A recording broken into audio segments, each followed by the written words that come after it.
मुझे माड़ा को ज़मीन दिसंबर में मिलती है तो इंशाअल्लाह 1 फरवरी के अंदर भूमि पूजन हो जाएगा।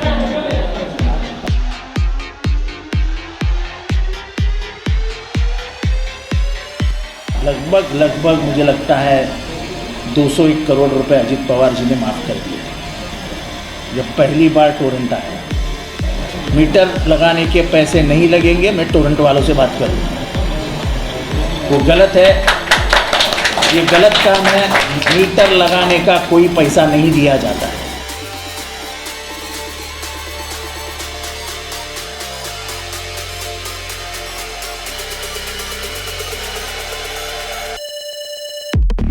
सभी हमारे अक़लियतों के जो मुस्लिम भाई हैं उनसे एक अपील करना चाहता हूँ कि ज़्यादा होश खा के माथा मत गरम करो। बिल्कुल शांति से काम हो। वो चाहते ही है तुम्हारा सर गरम हो जाए। सर पे बर्फ़ रख दो और मुंह में पान सुपारी रजनीगंधा जो मांगता है वो रख लो। अगर अभी तक आपने द वॉइस को सब्सक्राइब नहीं किया है तो प्लीज़ अभी सब्सक्राइब करें। हमारे इस वीडियो के स्पॉन्सर है किड्स प्ले जोन, जहां बच्चों को खेलने के लिए ट्रैम्पोलिन, सैंडपिट, बॉल पुल, स्लाइडिंग, बॉक्सिंग बैग और बहुत कुछ है।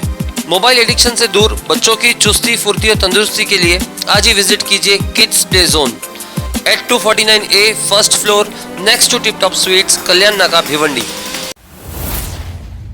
हेलो फ्रेंड्स, मैं फिरोज मेमन, द वॉइस में आप सभी का स्वागत है। फिलहाल हम खड़े हैं भिवंडी ज़कात नाका कोनार्क आर्केड में।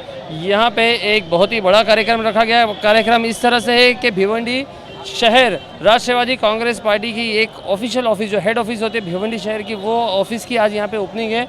और इस ऑफिस की ओपनिंग करने के लिए खास यहाँ पे जो महाराष्ट्र प्रदेश अध्यक्ष जयंत पाटिल साहब, साथ साथ में एनसीपी के वरिष्ठ नेता और महाराष्ट्र के गृह निर्माण मंत्री जितेंद्र आव्हाड साहब जो है यहाँ पे आज आ रहे हैं इस इनॉग्रेशन के लिए। आपको बता दें कि जब से भिवंडी राष्ट्रवादी कांग्रेस पार्टी में शोएब गुड्डू की एंट्री हुई है, शोएब गुड्डू खान ने जो है जिस तरह से पार्टी को एक अलग ही चेहरा और अलग ही ऊंचाई पे लेके गए, तो उस तरफ से आज यहाँ पे जो पार्टी की ऑफिस की जो ओपनिंग हो रही है, ये भी उनके नेतृत्व में जो है पूरा कार्यक्रम रखा गया है। और आप देख सकते हैं कि किस तरह से यहाँ पे जो माहौल जमा हुआ है। देखो कि एक पुलिस का बंदोबस्त यहाँ पे एसीपी, डीसीपी और सभी सीनियर ऑफिसर्स यहाँ पे खड़े हुए हैं और तैनात है। फिलहाल यहाँ पे इंतज़ार हो रहा है कि किसी भी मोमेंट पे यहाँ पे जो है मंत्री महोदय आएंगे। तो यहाँ पे लोगों के अंदर उत्साह हम देख रहे हैं। यहाँ पे देख रहे कार्यकर्ता जो है, बाकी सभी पदाधिकारी जो है यहाँ पे काफ़ी उत्सुक है। और महिला अगर हम देखेंगे तो महिला कम से कम 400-500 महिलाएं जो है इंतज़ार में उनके स्वागत के लिए, यहाँ पे मंत्री महोदय के स्वागत के लिए खड़ी है। तो एक अलग ही यहाँ पे जश्न का माहौल हमें समझ में आ रहा है।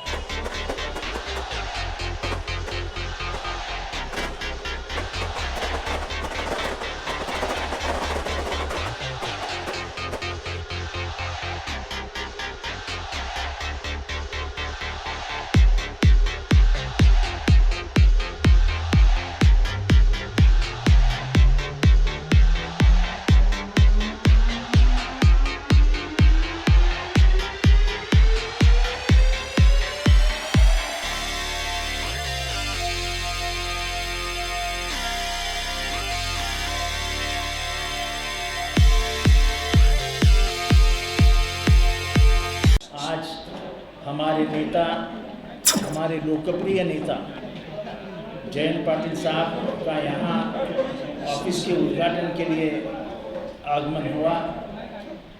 कल्याण नाके से निकली हुई रैली पहुँचते पहुँचते 2 घंटे लग गए। जिस तरह का उत्साह, जिस तरह से जोश लोगों में दिख रहा था, मुझे लगता है कि आने वाले दिनों में हमारे गुड्डू, शोएब गुड्डू के नेतृत्व में हम कुछ कमाल कर दिखाएंगे। जितना हो सके उतना हम महाआघाड़ी का प्रयास करेंगे। हम ये धर्म नहीं छोड़ेंगे, लेकिन आने वाला वक्त और पार्टियां कैसे कदम रखती है उसके ऊपर ही सब निर्भर है। मैंने कहा था, मैं जब पहली बार आया था तब यहाँ पे जो एक खुला मैदान है, उस मैदान को माड़ा को दे दो, माड़ा वहाँ पे घर बनाएंगे। मैंने आज ही विलास पाटिल को समझाया है कि आप एक ठराव पारित कर दीजिए कि ये ज़मीन हम माड़ा को दे रहे हैं।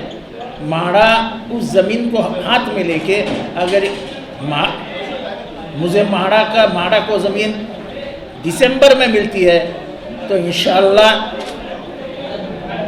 1 फरवरी के अंदर भूमि पूजन हो जाएगा। और ये सस्ते दर में, क्योंकि गरीबों का तबका है, मुझे मालूम है लोग बहुत गरीब हैं, जो यहाँ के मिल में काम करते हैं, वो बहुत ही गरीब लोग हैं। उन गरीबों को घर देना ये नेकी का काम है, सवाब का काम है, और मैं नेकी और सवाब में बहुत भरोसा रखता हूँ। मालूम नहीं कौन सी नेकी थी, लेकिन कोरोना से तो मेरी विकेट चली गई थी, पर मेरी नेकियों ने ही खुदा ने मुझे वापस भेज दिया। मैं यहाँ पे एक और समस्या की तरफ आपकी नज़र लाना चाहता हूँ, वो है रास्ते। उसके लिए कुछ बड़ा निधि लगेगा। मैं जयंत पाटिल जी को मैंने उनको विनती करता हूँ कि आप अगर ताकत से, जोर से अगर अजित पवार जी को बोलेंगे तो हमें पैसे की कोई कमी महसूस नहीं होगी। पानी आप करिए, आपके हाथ में पानी देना है। जैसे मैं अभी इनके कान में कुछ गुफ्तगू कर रहा था, तब उन्होंने बताया कि जितेंद्र ये हफ्ते में मीटिंग लगाएंगे और इसका निर्णय ये हफ्ते में ही करके खलास कर देंगे। ये अकलियतों का इलाका है। यहाँ पे आप शिक्षण, एजुकेशन, उर्दू में क्या कहते हैं, तालीम को बाजू में रख के कुछ नहीं कर सकते। मुझे अच्छा लगता है आजकल, मैं जब भी अकलियतों के मोहल्ले में जाता हूँ, उनके बस्तियों में घूमता हूँ, तो लोग आजकल तालीम के बारे में बात करने लगे कि साहब यहाँ पे तालीम की कोई व्यवस्था नहीं है। मुझे लगता है ये बदलाव भारत को बहुत आगे लेके, जरा ये शांत बसा रहे, ये बदलाव भारत को बहुत आगे लेके। बीच में जो बंद था उसमें मुमरा ने जो भूमिका निभाई, जो भिवंडी ने भूमिका निभाई, उसकी प्रशंसा पूरी भारत में। मैं सभी हमारे अकलियतों के जो मुस्लिम भाई हैं उनसे एक अपील करना चाहता हूँ कि ज़्यादा होश खा के माथा मत गरम करो, बिल्कुल शांति से काम लो। वो चाहते ही है तुम्हारा सर गरम हो जाए, सर पे बर्फ़ रख दो और मुंह में पान, सुपारी, रजनीगंधा जो मांगता है वो रख लो, लेकिन सर पे बर्फ़, मुंह को ताला, कुछ नहीं होगा। वो एक पत्थर मारेंगे तो बोलना और फेंकना, हम इसकी मस्जिद बनाएंगे। उनके सवालों का जवाब देने की कोशिश मत करना। आने वाले दिनों में वो करते रहेंगे तो हमको एक ही सवाल पूछना है, भाई हमारे 15 लाख का है, पेट्रोल के दर कहाँ पे पहुँचे? अब तो टमाटर 150 के ऊपर चला गया है। हम उनके जाल में नहीं फंसेंगे।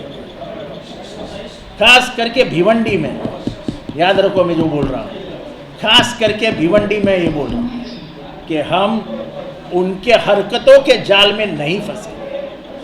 मुमरा में बंद हुआ, किसी ने कुछ बोला नहीं, किसी ने बंद के लिए कुछ बोला नहीं, सिर्फ मेरा एक बैनर लगाया, बंद को समर्थन दे रहा हूँ, राष्ट्रवादी कांग्रेस शमीम खान और शानू पठान का नाम लगाया, और जितेंद्र आव्हाड के जो भी है, पूरा मुमरा रात को 12 बजे बंद हो गया, वो 5 बजे खुला। ऐसा ही भिवंडी में होना चाहिए। और इसलिए आज जो जलसा दिख रहा है, हम ऑफिस ओपनिंग के लिए आ रहे हैं, हम चुनावों की तैयारी शुरू कर दी है। अब उम्मीदवारों का चयन करना, कौन कैसे लड़ेगा उसका चयन करना। मैंने साहब से कहा है कि आप कांग्रेस के वरिष्ठ नेता, शिवसेना के वरिष्ठ नेताओं से बात करो, क्योंकि यार 7 महानगर पालिका है ठाणे ज़िले में, कई सारी पंचायत समितियां हैं, जिला परिषद है, और इसको ही लगकर यानी भिवंडी से हम जरा आगे गए कि पालघर शुरू हो जाता है, तो पालघर और थाना लगभग एक ही था, अब सिर्फ 2 विभाग हो गए उसके, तो इसका असर उस पर भी पड़ता है, उसका असर इस पर भी पड़ता है। तो मैं शक्कर डालना चाहता हूँ दूध में, नमक नहीं। सर, भिवंडी और मुंब्रा में टोरेंट का जिस तरह से बढ़ता प्रभाव दिख रहा है, उसके ऊपर कब काम करेगी एनसीपी? देखो, ऐसा है कि उनसे एग्रीमेंट जब हुआ तब तुम्हारे लगभग मुझे लगता है 201 करोड़ रुपए अजित पवार जी ने माफ़ कर दिए थे जब पहली बार टोरेंट आया। तब तुम्हारे सब बिल माफ़ कर दिए गए थे। एक गलत सहमी फैलाई जाती है कि टोरेंट बिल बढ़ाती है। टोरेंट को बिल MECDCL बना के बेचती है। आप सच बताओ कसम लेके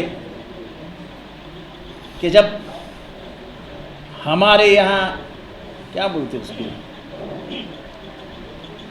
जनरेटर नहीं, ट्रांसफार्मर उड़ जाता था तो मेरे भाई कितने दिन लगते थे आने में?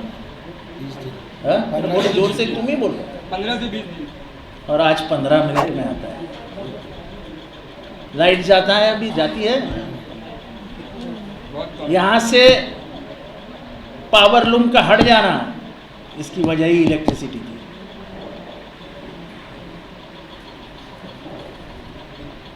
अगर आपके पास कोई भी सबूत है कि टोरेंट ज्यादती कर रही है, मुझे बताइए, आपके साथ मैं टोरेंट ऑफिस में घुस जाऊंगा। सर, पहले मीटर लगाने का 3000 रुपये लगता था, अभी 8000 रुपये लगता है। मीटर लगाने के पैसे नहीं लगेंगे, मैं टोरेंट वालों से बात कर लूँगा। वो गलत है, ये गलत काम है। मीटर लगाने का कोई पैसा नहीं दिया जाता है। कहीं ना कहीं आप टोरेंट का समर्थन करते हुए दिख रहे हैं, जबकि मुंबई में जो पावर है 8 से 8.5 रुपए पर यूनिट है, लेकिन भिवंडी में आते आते वो पावर 9 से 15 रुपए के बीच में हो जाता है। देखो मेरे भाई, पावर का बिल ठहराने का काम जिंदगी में टोरेंट नहीं कर सकता, उसको अधिकारी नहीं है, उसको सिर्फ पठान के जैसे वसूल का काम है, वसूल करके। क्या एनसीपी यहाँ पे कुछ सब्स्टिट्यूट देगी टोरेंट के अलावा? सर, टोरेंट नहीं तो MERC अगर करती है तो कहीं ना कहीं तो जाती है। MERC ही बिल करती है, कहीं ना कहीं तो जाती, तो सर तकलीफ तो आज पब्लिक को। मुझे आप बताइए ना कहाँ बिल है, हम लोग लड़ेंगे। बिल्कुल सर, बिल्कुल। मुंबई में रेट कम, भिवंडी में आगे ज़्यादा हो जाता है, ये शिकायत है। ये मुझे बताइए कि मुंबई में बिल कम, पूरे महाराष्ट्र में जो रेट है उससे अगर 1 पैसा ज़्यादा टोरेंट लेती है तो टोरेंट को ताला लगाने के लिए हम सब वहाँ जाएंगे। मैं आपके साथ रहूँगा। शहीद बड़ा या शहीद बड़ा? जो देश के लिए शहीद बड़ा या शहीद बड़ा? क्या वो बने कि मंत्री पद बड़ा, जो देश के लिए शहीद बड़ा। आज शुरू में जो कार्यक्रम हुआ, उस कार्यक्रम में शहीदों को श्रद्धांजलि नहीं दी गई, ऐसा सवाल देखो, भूल गए मुझे लगता है प्रोटोकॉल, मतलब अपने नेता के प्रोटोकॉल में शहीदों को श्रद्धांजलि। देखो ऐसा है, शहीदों को सम्मान करना हर भारतीय आदमी का कर्तव्य है, इससे वो मुकर नहीं सकते हैं। अगर आयोजक ने कोई गलती की होगी तो मैं इसके लिए आप नहीं पूरे भारत की माफ़ी चाहता हूँ। 1 मिनट यार, बोलने दो ना यार। मैं माफ़ी चाहता हूँ कि हम लोग तो स्टेज पे आए, हमको मालूम नहीं स्टेज पे क्या था, लेकिन अगर जो कार्यक्रम के आयोजक थे उनके हाथ से कोई गलती हुई होगी तो मैं तहे दिल से माफ़ीनामा पेश करता हूँ।